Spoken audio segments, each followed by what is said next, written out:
Hello everyone, my name is Naguura, and today I'm going to be talking about the sparks of innovation, high item level crafted items, and embellishments, everything related to these crafted items, and what you should be doing with your spark, why you should be saving it, what's going on with these sparks. First of all, let's talk about the sparks. So the spark of ingenuity is a material that you need to provide, a BOP material, to get these high item level items from crafted professions, and it goes all the way up to item level 418, which is basically mythic rate item level. So it's really important that you keep these sparks and that you do something smart with it.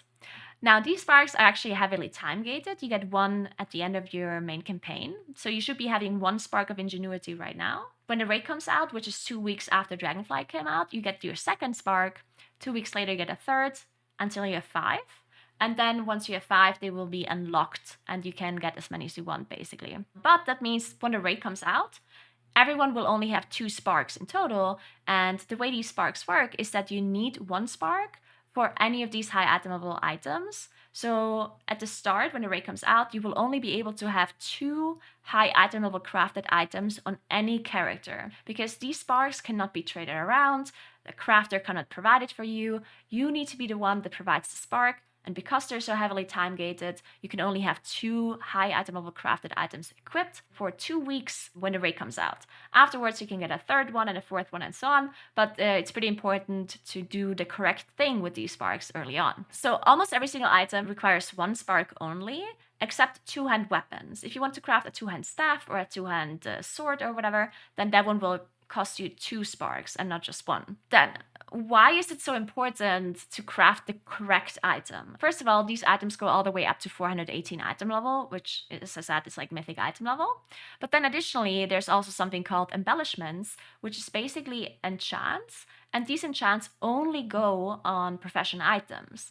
So you cannot put it on any item you got from the raid or from the vault or whatever. You only will be able to put them on profession items, and these embellishments increase the value of the item by quite a bit. So even though the maximum item level of these items might only be 418, because of the embellishments, it increases the value depending on which one you put on it by maybe even 5 or more item levels. So therefore, there's a lot of specs in the game. In fact, almost all of the specs in game. If you look at their best in slot list, best in slot items you can get this patch, then it will include profession items.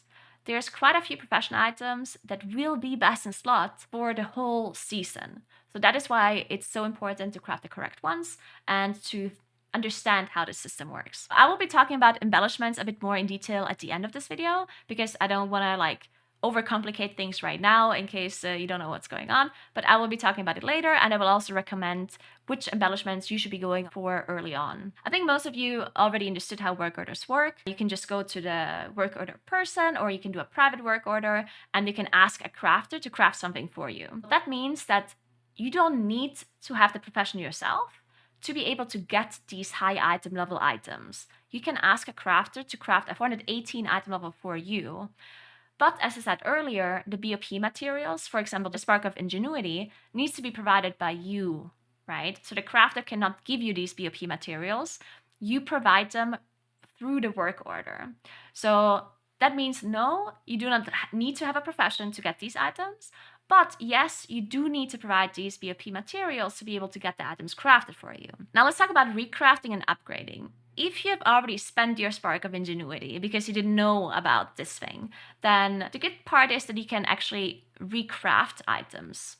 So if you have crafted a dual crafting neck, for example, you can ask a crafter to recraft that same item that you already have into a higher item level item.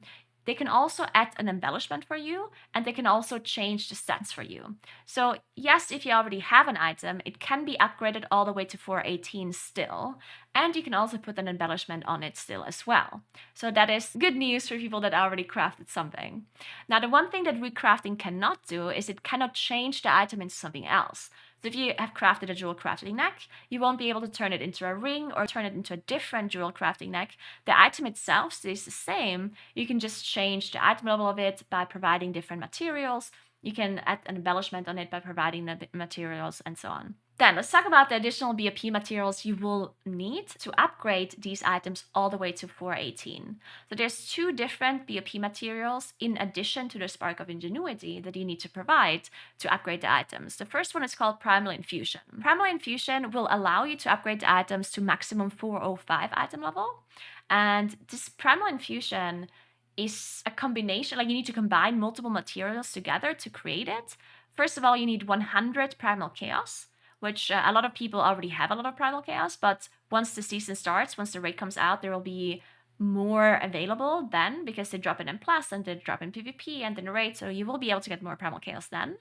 But the more important part is that you need 10 of these lesser shards of the Primal Infusions, and the way you obtain them is by doing heroic raids. PvP rating that I'm not sure which exact PvP rating you need, but it's the equivalent of a heroic raid. And you can get them as well in Mythic Plus if you do plus 10 dungeons to plus 15.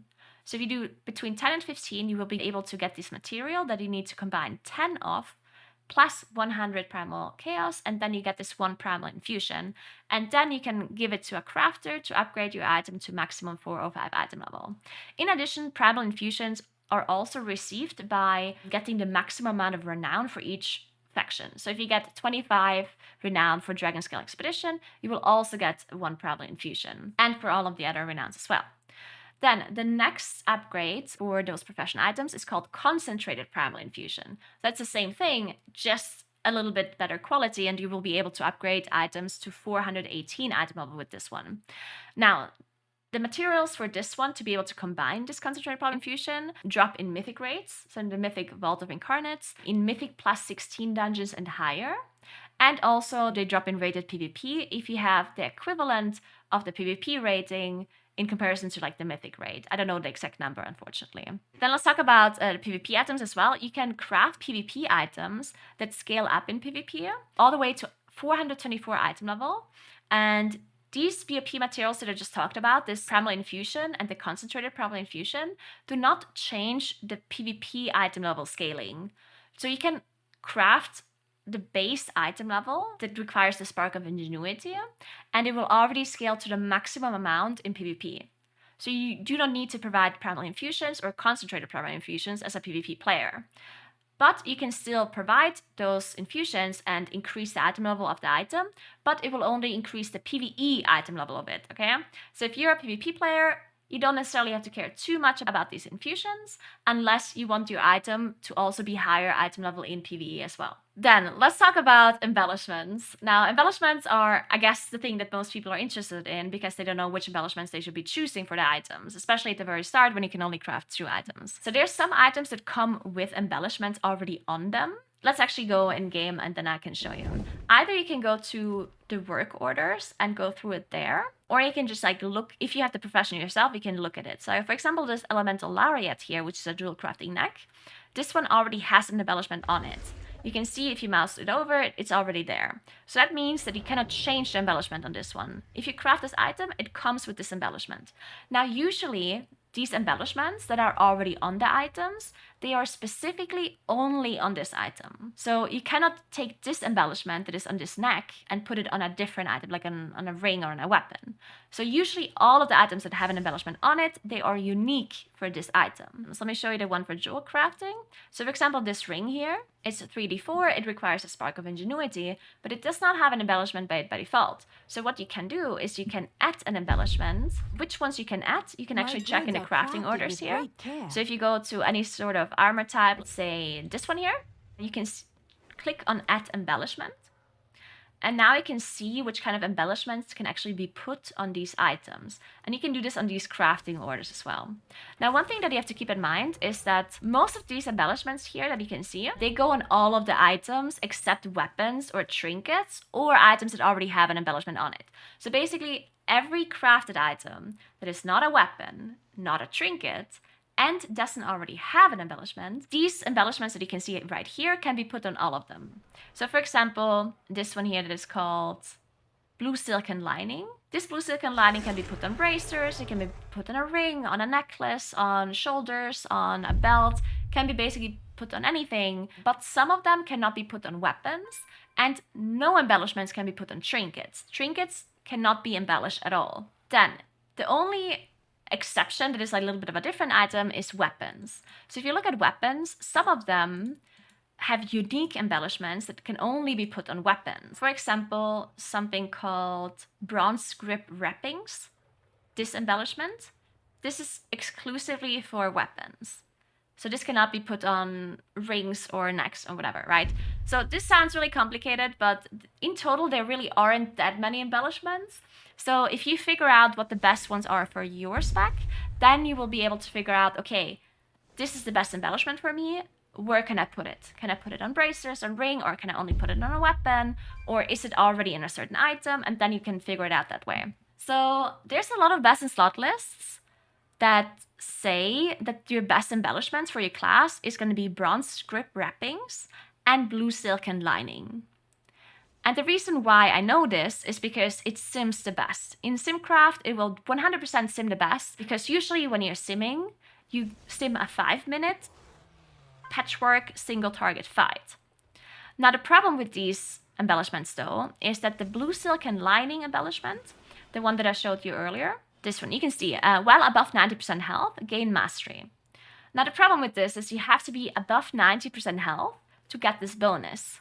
And in my opinion, that is a little bit of a bait, because when you're simming in SimCraft, in raid bots, your character never drops below 100%, right? So you will have 100% uptime on this effect in the simulation. But in reality, you will not be able to get 100% uptime on this, because you will drop below 90% quite a lot, right? So in my opinion, especially for progression raiding, I would not recommend blue silken lining unless it's incredibly good for your class and there's no other embellishment that comes even close to it, right? But if it's a small difference between this embellishment and others, I would not play with this, because the uptime on this will not be that high as it says in the simulation in raid bots, all right? So that's the problem with blue silken lining. And then the bronze grip wrappings, which is an exclusive weapon enchant, this one here, it says your spells sometimes cause a ripple in time. Now, what this really does is that it sometimes procs an additional damage effect. Now, the problem with this embellishment is the fact that it has some sort of like RPPM effect, and it will only proc a certain amount of times, no matter how many ats you're actually fighting. So it will do the same amount of damage if you fight one at as if you're fighting 20 ats at the same time. So what does that mean? That means that it doesn't really scale with AoE, so on one single target it will seem incredibly good, but as soon as there's more than one target, then it will lose quite a lot of value. And this is why bronze grip wrappings sims the best for a lot of the classes, because as I said, all of the sims that you're doing for these is 5-minute patchwork single target, right? So for a single target 5-minute patchwork, yes, this is a good enchant. But if that is not the case, so if you're raiding, there's multiple fights with ats, if you're doing M+ or whatever, then this is not going to be such a good enchant. Now, the Elemental Lariat is, in my opinion, something that you can safely craft for almost every damage dealer. And the Elemental Lariat, it's a necklace that comes with an embellishment on it already. And it basically says, your spells and abilities have a chance to empower one of your socketed elemental gems, granting 437 of their associated stat for 12 seconds. So this is basically just a stat proc, and elemental gems are just normal gems. You don't have to worry about that. So yeah, this is the best one by far, because this necklace comes with a gem already. So if you craft this necklace, you can put a gem into it, and then this embellishment will give you 437 extra stats throughout combat for 12 seconds, which is good for everything, right? You don't have any conditions that you have to be full health. It doesn't matter if there's 1 target or 20 targets, you will always gain value from that stat that you're receiving, and so on. So this, in my opinion, is, if it's in your best in slot list, if your spec wants this Elemental Lariat, then I think it's safe to craft as soon as available. Currently, the recipe for this is not available yet. It drops in Primal Storms, and Primal Storms don't start until the season starts. So when the raid comes out, there will be Primal Storms around the zones, and the crafters, the jewel crafters, will have to go there and kill some mobs, and then there will be a random recipe drop for this specific neck. So yeah, once the raid comes out, you will be able to craft this, or you will be able to find a crafter that can craft this for you. And in my opinion, this is by far the safest thing to craft if it's good for you. Then, in my opinion, you should craft 2 embellished items instead of crafting only one embellished item that requires 2 sparks. Because if you craft a 2-hand weapon, you will need to provide 2 sparks, which is all of the sparks you have, and you will only be able to craft 1 embellishment onto a 2-hand weapon. Now, that means that you're basically missing out on a second embellishment for 2 weeks. So in my opinion, you shouldn't be crafting a 2-hand weapon. In my opinion, you should be crafting this lariat and a 1-hand weapon. And of course, this depends on your class. If you play a melee class that gains an insane amount of damage for having a high item level 2-hand weapon, then of course, go for it. But if you don't necessarily need a 2-hand weapon, like if you're a caster, for example, and you can also wear an intellect 1-hand weapon, then in my opinion, you should be going for a weapon. And the embellishment that you put on your weapon, in my opinion, is the pot duration. So there's an embellishment that basically elongates your pot. It just makes it last longer. And in my opinion, that is better than the silken lining and also better than the bronze grip wrappings. I'll show you. This one here. It's called Potion Absorption Inhibitor. And it basically says increase the duration of Dragon Isle potions by 50% and adds embellishment, right? And in my opinion, this is the second best or safest embellishment to go for because it is really good. It seems pretty good for almost all classes. It doesn't seem the best, but the thing with this one is that you always get value out of this one. Because if you use a potion, its main stat, right? It's intellect, agility, strength, whatever. And that will always give you value. No matter if there's 1 target or 20 targets, no matter in what kind of situation you're in, it will always give you the maximum value, really. Unless you use your pot and then you mob psi, of course. But in my opinion, this is just much safer to go for than the bronze grip wrappings that are only good on 1 target, or the silken lining that is disabled if you drop below 90%. So in my opinion, potion on either a 1-hand weapon embellishment, plus the elemental lariat necklace with the gem embellishment are, in my opinion, the safest and the best 2 crafted items to go for. But keep in mind, of course, that it can be different for each spec, so I would recommend for you to go to your class Discord, to look at class guides, see what they're saying. But remember to keep in mind, if your class guide tells you to go for blue silken lining or for the bronze grip wrappings, just keep in mind that maybe they're just saying that because in Simcraft it seems the best. But in reality, it might not actually be the best because of all of the reasons that I just mentioned. So make sure you keep that in mind. All right, this is what I recommend for the embellishments. I hope it wasn't too confusing. I hope you get a little bit of an idea what you should be going for now. Again, if you're confused about embellishments or crafted items in general, just go to your crafting orders, look through all of the things that are available here, and then look through the embellishments that you can add on these specific items. Like for example, if you want a 1-hand intellect weapon, there's a intellect 1-hand wand, there's a intellect 1-hand dagger. I think there's a mace as well with intellect. Or there's actually a 1-hand axe with intellect. And yeah, so there's just all of these different items that you can look into and click through on these work orders and just see what you can do with them and see what kind of materials you need, right? You need a spark. Can I infuse it with a primal infusion and the concentrated primal infusion? Can I choose the stats that I want?